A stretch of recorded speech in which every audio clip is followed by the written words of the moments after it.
ನಮ್ಮ ನಾಯಕರಾದ ಹಿರಿಯರಾದಂತ ತಮ್ಮಣ್ಣವರಿಗೆ, ಹಾಗೆ ನಮ್ಮ ಶ್ರೀರಂಗಪಟ್ಟಣದ ಮಾಜಿ ಶಾಸಕರಾದಂತಹ ರವೀಂದ್ರ ಶ್ರೀಕಂಠೆ ಅವರ ಬಗ್ಗೆ ಒಬ್ಬ ಜನಪ್ರತಿನಿಧಿಯಾಗಿ ಮಾತಾಡುವಂತಹ ಮಾತುಗಳನ್ನು ಬಿಟ್ಟು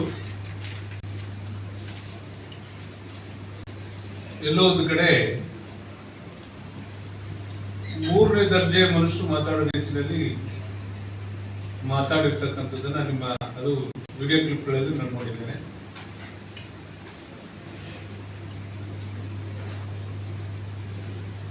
ದಯಮಾಡಿ ಮಾಧ್ಯಮದ ಮುಖಾಂತರ ಅವರು ಹೇಳಲಿಕ್ಕೆ ಬಯಸ್ತೇನೆ, ಈ ಜಿಲ್ಲೆಯಲ್ಲಿ ಮಂಡ್ಯ ಅಂದ್ರೆ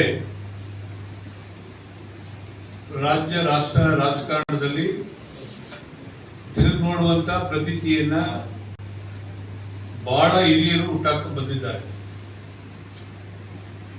ನಮ್ಮ ಕೈಲಿ ಅಷ್ಟು ದೂರ ಸಾಗಲಿಕ್ಕೆ ಸಾಧ್ಯ ಆಗದೆ ಇದ್ರು ಅವರು ಸಾಗಿರ್ತಕ್ಕಂಥ ದಾರಿನಲ್ಲಿ ನಮ್ಮ ಕೈಲಿ ಎಷ್ಟಾಗುತ್ತೆ ಅಷ್ಟನ್ನ ಈ ಜಿಲ್ಲೆಯ ಗೌರವವನ್ನು ಉಳಿಸ್ಕೊಂಡು ನಡಿಬೇಕಾದಂಥದ್ದು ನಮ್ಮೆಲ್ಲರ ಕರ್ತವ್ಯ. ಉದಯವ್ರಿಗೆ ನಾನು ಕೇಳಲಿಕ್ಕೆ ಬಯಸ್ತೇನೆ, ಕಾಂಗ್ರೆಸ್ನವ್ರಿಗೆ ಇಂಥ ದುಸ್ಥಿತಿ ಬಂದು ನಿಮ್ಮನ್ನ ಕರ್ಕೊಂಡು ನಿಲ್ಲಿಸಿ ಶಾಸಕರು ಮಾಡಿದ್ದಾರೆ. ತಮ್ಮಣ್ಣವರ ತಾತ ಕಾಲದಿಂದ 100 ಎಕರೆಯ ಜಮೀನ್ದಾರರಾಗಿ ಅಂದಿನ ಕಾಲದಲ್ಲಿ ಕಷ್ಟಕ್ಕೆ ಸಿಕ್ಕಂಡಂತ ಕುಟುಂಬಗಳಿಗೆ ಆರ್ಥಿಕವಾಗಿ ಆ ಭಾಗದಲ್ಲಿ ಅವರ ತಾತನ ಕಾಲದಿಂದ ಜವಾಬ್ದಾರಿ ನಿರ್ವಹಿಸಿಕೊಂಡಿರ್ತಕ್ಕಂಥ ಇತಿಹಾಸ ಇರ್ತಕ್ಕಂಥ ಕುಟುಂಬ. ಅವ್ರ ಬಗ್ಗೆ ಅವರು ಈ ರಾಜ್ಯ ಮಟ್ಟದ ಅಧಿಕಾರಿಗಳಾಗಿ ಈ ಜಿಲ್ಲೆಯ ಪಕ್ಷಾತೀತವಾಗಿ ಬಹಳ ವರ್ಷಗಳ ಕಾಲದಿಂದ ರಾಜಕೀಯವಾಗಿ ಮುನ್ನಡೆಯತಕ್ಕಂಥ ಎಲ್ಲ ಹಿರಿಯರಿಗೆ ಅವರ ಅನುಭವದ ಕೆಲವು ಸಲಹೆಗಳನ್ನು ಕೊಟ್ಟುಕೊಂಡು ರಾಜಕೀಯವಾಗಿ ಬೆನ್ನಿಗೆ ಬೆನ್ನಾಗಿ ಪಕ್ಷಾತೀತವಾಗಿ ನಿಂತ್ಕೊಂಡು ಬಂದಿರತಕ್ಕಂಥದ್ದನ್ನ ನಾವೆಲ್ಲರೂ ಕಂಡಿದ್ದೇವೆ. ಕೆ ನಾಗೇಗೌಡರಂತ ಒಬ್ಬ ಮಹಾನ್ ನಾಯಕರ ಮೇಲೆ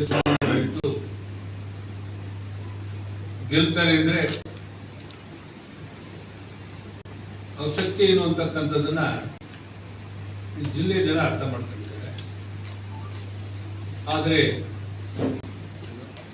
ಮದ್ದೂರಿನ ಶಾಸಕರು ಉದಯ ಅವರು ಮಾತಾಡಿರ್ತಕ್ಕಂಥದ್ದು ಈ ಜಿಲ್ಲೆಯ ಗೌರವಿತ ಎಲ್ಲ ಜನಪ್ರತಿನಿಧಿಗಳು ತಲೆ ತಗ್ಗಿಸುವಷ್ಟು ಮಟ್ಟಿಗೆ ಅವರು ನಾಲಿಗೆಯನ್ನು ಅರಿದು ಬಿಟ್ಟಿದ್ದಾರೆ.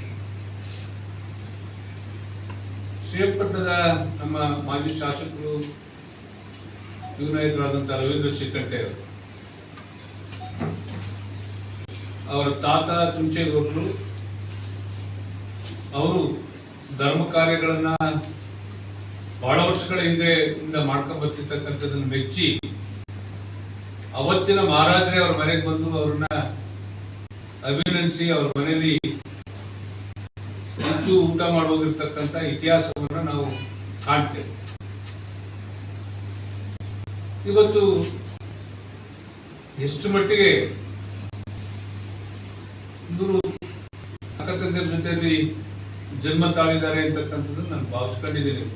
ಮದ್ದೂರು ಶಾಸಕರು ಏನಾಗಬೇಕು, ನಾವು ರಾಜಕಾರಣ ಮಾಡ್ತೀವಿ ಅಂತೇಳಿ ಹೆಂಡತಿ ಮಕ್ಕಳು ನಿಲ್ಲಿಸಕ್ಕಾಗುತ್ತಾ? ಮಾತಾಡುವಂತ ಮಾತಿಗೆ ಅಷ್ಟು ಕೊನೆಗೆ ಒಂದು ಏನಾದ್ರೂ ಎಳ್ಳಷ್ಟು ಕಿಂಚಿತ್ತು ಒಂದು ನಿಯಂತ್ರಣ ಮಾತಾಡ್ಬೇಕಲ್ಲ. ಎಷ್ಟು ಕೀಳು ಮಟ್ಟದಲ್ಲಿ ಗಂಡಸ್ತನದ ಮಾತನ್ನು ಮಾತಾಡದಂತ ಪುಣ್ಯಾತ್ಮ ನೀನೆ. ಅದಕ್ಕೆ ನೀನು ಎಲ್ಲೂ ಹೋಲ್ಸ್ ಮಾತಾಡ್ತೀಯ?